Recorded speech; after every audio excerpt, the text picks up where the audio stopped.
no care se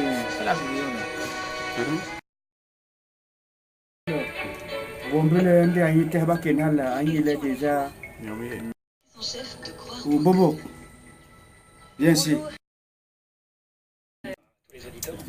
Merci beaucoup d'avoir accepté de répondre aujourd'hui à la question de l'un des internautes que je connais entièrement.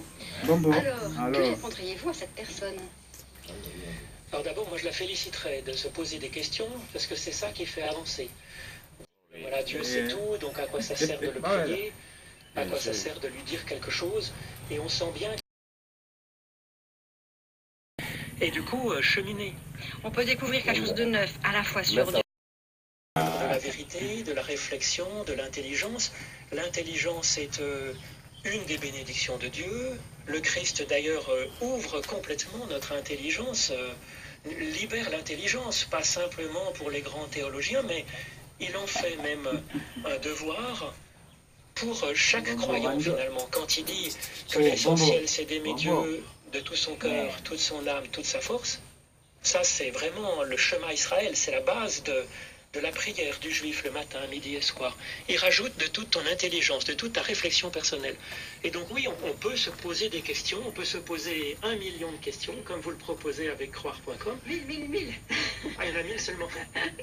Bon, c'est vrai que c'est pas... 1000 à la fois, et puis oui, voilà, oui. chaque dimanche, il y en a 1000, alors on arrive vite au million. Donc, monsieur le pasteur, est-ce que Dieu sait-il tout? Bien sûr, on pense que Dieu sait tout.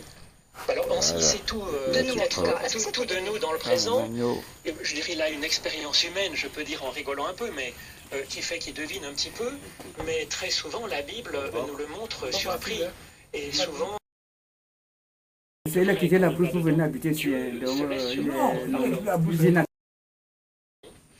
Et puis ils insistent, alors il avertit, puis finalement ils disent, si on tient à avoir un roi, bon Dieu tient compte, et plutôt que de dire, bon vous avez voulu ça, maintenant dépatouillez-vous, c'est pas facile, il va y avoir des échecs avec Samuel, David qui fait n'importe quoi, mais Dieu va accompagner.